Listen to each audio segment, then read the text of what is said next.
ახლა იმისთვის რომ სწორები დამედო, კიდე ერთხელ ვუყურებდი გიგის ეთერს დარიოზე, სამშაბათის ეთერს და გადავაწყდი კომენტარს ჩემი აქტიური გამომწერის ქალბატონი მზევინარის.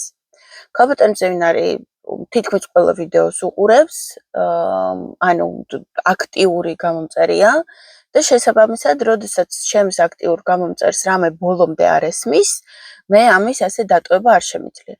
მიუხედავად იმისა, რომ ბევრჯერ დამიყეჭია, წელიწადზე მეტია ამ თემას ვღეჭავ. ახლა კიდე ერთხელ დავღეჭავ.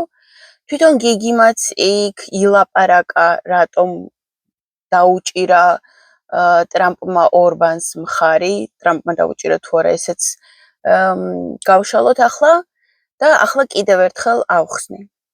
ახსნა იქნება ისევ დაიწყება იქიდან, რომ რა განსხვავებაა ტრამპის ამომრჩევლების სხვადასხვა ჯგუფებში. ტრამპის ამომრჩეველი არის MAGA და არის America is First.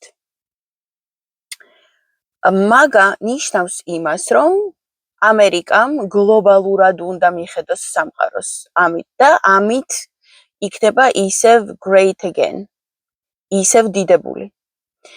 America is First დებილები ეთანხმებიან იმას, რომ ამერიკა უნდა იყოს დიდებული, ოღონდ არ ეთანხმებიან იმას, რომ ამერიკამ მთელ სამყაროს უნდა მიხედოს. თვლიან საჭიროდ, რომ ამერიკამ საერთოდ ყველა კონფლიქტები და ყველაფერი და ყველა ქვეყნებს ყველაფერს თავი დაანებოს და მხოლოდ თავის საკუთარ შიგნით ამერიკაში საკითხებს მიხედოს. აი ეს America is First ჯგუფი არის ზუსტად ის იუთუბერები, რომლებზედაც ბევრი მილაპარაკია, რომ ძალიან დაუჭირეს ტრამპს მხარი წინასაარჩევნოდ და ითმენდნენ რაღაცეებს, მიუხედავად იმისა, რომ არ მოწონდათ, მაგრამ აი ირანში რომ დაიწყო ტრამპმა ომი, ამის შემდეგ საერთოდ გადაფსიხდნენ.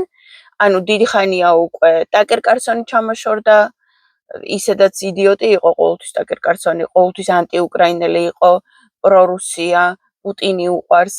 მერე ჩამოშორდა კენდის ოუენსი, იმიტომ რომ საშინელი ანტისემიტია.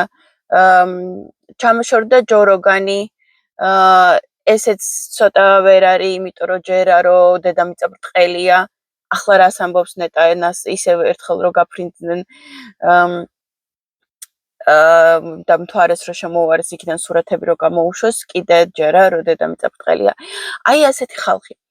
ამ ხალხის წარმომადგენელი ტრამპის ადმინისტრაციაში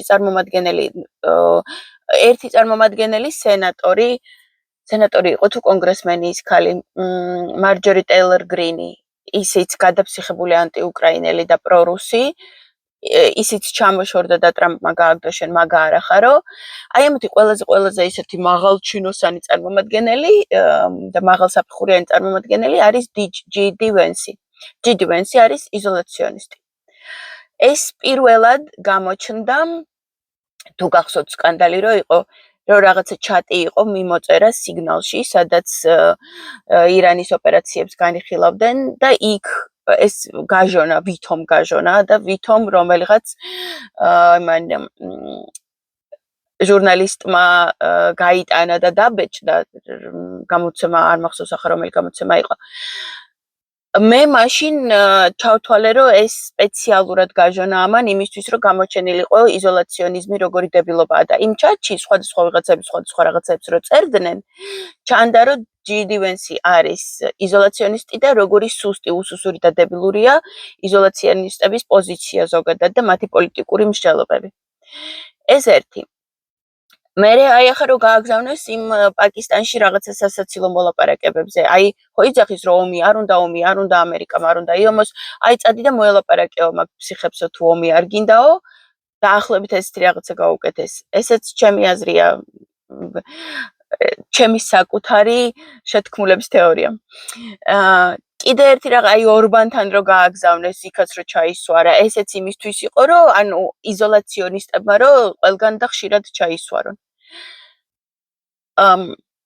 ამ იზოლაციონისტებს ჯერათ წყალებში, იმიტომ რომ შეუძლებელია რომ ამის გჯეროდეს. ეს აუცილებლად კორუფციის ამბავია.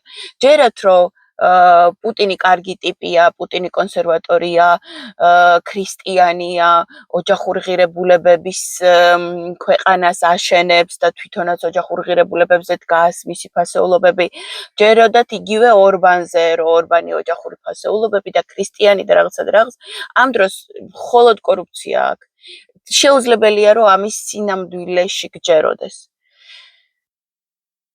და აი ამ ჯგუფის ტრამპი ყველას პრეზიდენტია, მთელი ქვეყნის პრეზიდენტია. მარტო რესპუბლიკელების პრეზიდენტი არ არის, გამოსცირებული დემოკრატების პრეზიდენტიც არის, სოციალისტების პრეზიდენტიც არის. ეგერ აბსოლუტურად რაღაცა საშინელება კომუნისტი, ლენინზე უარესი და ისლამისტი მამდანი ნიუ-იორკში ისიც კი მოიწვიათ თეთრსახში და იმასაც ელაპარაკა და რო კითხეს მამდანის თქვენ ადრე ტრამპს ფაშისტს ეძახითო და ახაც გონიათო რომ ფაშისტიაო არა უშავს არ მიაქციო ყურადღება ესეთ ჟურნალისტებსო ანუ რაღაცნაირად გაამხნევა და იმას უქნა დაბუსტა იმიტომ რომ ყველას პრეზიდენტია და ყველას ინტერესები ასე თუ ისე რაღაცნაირად უნდა ეცადოს რომ წარმოადგინოს გარდა იმ ინტერესებისა რომელიც აბსოლუტურად მიუღებელია ხო და აი ამ ხალხს კი აძლევს იმას, რომ კი მე თქვენი მესმის, აგერ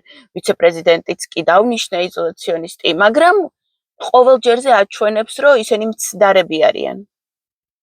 მაგ იუთუბერებს ყველას დებილები და უტვინოები ეძახა და აი ჯიდი ვენსიც რომ მცდარია, ესეც დაანახა საზოგადოებას.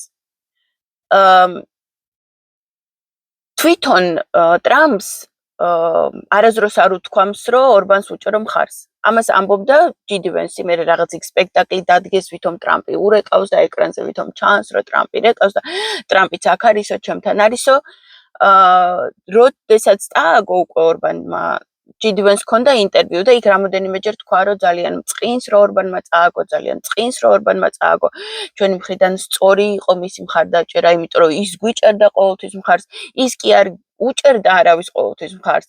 ვიღაცა კორუმპირებული სირები ყავს, ნაყიდი, როგორც ხიხო ცდილობს ჩვენი იყიდოს ვიღაცაები და კი ყიდულობს, მაგრამ ვერ შველის ეს მოსყიდვა. აი ასე ყავს ვიღაცაები მაგ ორბანს მოსყიდული და ამას ხარდაჭერას ეძახის ვენსი. და ეს ყველაფერი ჩაიფუშა. ტრამპს არ უთქვამს არც ერთხელ, რომ გული დამწყდა, რომ ორბანმა წააგო. მართლა რო გული წყდებოდეს და რო არ ეკიდოს ორბანი ამას იტყოდა. არ არის ისეთი ადამიანი, რომ რაღაც მომენტში რაღაცისთვის ენას კბილი დააჭიროს, პირიქით ყველაფერს მაქსიმალურად ლაპარაკობს. ორბანზე გული დამწყდაო არ უთქვამს. ამიტომ უნდა გესმოდეთ ის, რომ ეს არ იყო ორბანის იდეური მხარდაჭერა ტრამპისგან, ეს იყო ჩემი აზრით, ან უბრალოდ კი არა, ანუ კოჭი გაუგორა თავისივე ამომრჩევლის იმ ნაწილს, რომელიც ძალიან შემცდარია, ასე ვთქვათ. იმიტომ რომ აი ეს ამერიკაის ფეოსტ ხალხი ჯერ კიდე 24 წლის ნოემბერში ვთქვი და ვილაპარაკე ამაზე, ძალიან ვრცელი ვიდეო მაქვს. სადაც ვლაპარაკობ იმაზე, რომ აბსოლუტურად შეუძლებელია, რომ შენ როგორც იმის არ უნდა გჯეროდეს არასდროს, რომ პუტინი ოჯახური ფასეულობების ადამიანია და რაღაცა მსგავსი და ნამდვილი ქრისტიანია და კონსერვატორია. ასევე ვერანაირად თუ ტვინი გაქვს საერთოდ გიმუშავებს და დებილი არ ახარ, ან კორუმპირებული არ ახარ. ვერანაირად ვერ დაიჯერებ, რომ ამერიკა გახდება დიდებული იმ შემთხვევაში თუ ყველანაირ კონფლიქტიდან გამოვა, ყველაფერს თავს დაანებებს და მარტო საკუთარ საქმეებს მიხედავს. ანუ გამორიცხულია დიდებულება და ჩაკეტილობა. ეს იგივეა, რასაც ჩვენ ქოცები გვთავაზობენ, რომ არც ისინი გჭირდება, არც პროევროპელები უნდა ვიყოთ, არც პრორუსებიო, ვითომ პრორუსები ამ დროს აბსოლუტური პრორუსები არიან. არც იმისებიო, არც ამისებიო, ჩვენ უნდა ვიყოთ აბსოლუტურად სუვერენული და საქართველოს მხოლოდ ქართულ რაღაცაზე დაყრდნობილი და დამოკიდებული და აბსოლუტურად სუვერენი, ვითომ მთვარეზე ვცხოვრობთ და გარშემო სამყარო არ არსებობს. აი ამისკენ მოუწოდებენ იზოლაციონისტები და ამერიკელი ქოცები ტრამპს და ესენი არჩევნებზე მისი ამომრჩევლები იყვნენ. ამიტომ პერიოდულად რაღაცა კოჭი უნდა გაუგოროს ხოლმე. მიუხედავად იმისა, რომ ძალიან დიდი ნაწილი უკვე ჩამოიშორა, დაასხა თავზე და დებილები და უტვინოები ეძახა, რაღაც ნაწილს ჯერ კიდევ კოჭს უგორებს. ამიტომ ნუ შეხვალთ შეცდომაში და ნუ ჩათვლით, რომ ეს იყო რაღაცა კატასტროფა. არანაირი კატასტროფა არ იყო, ტრამპს საერთოდ კიდია ეს საკითხი და არანაირი სინანული იმის გამო, რომ ორბანმა წააგო, არ გამოუხატავს.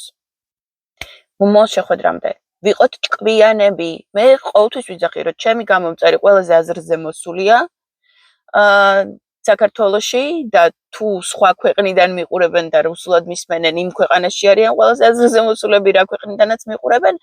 ამიტომ ასეთი შეცდომები ჩვენს გამომწერს არ უნდა დაემართოს, მით უმეტეს, როდესაც მე ეს მომენტი ბევრჯერ მაქვს ახსნილი. მომავალ შეხვედრამდე.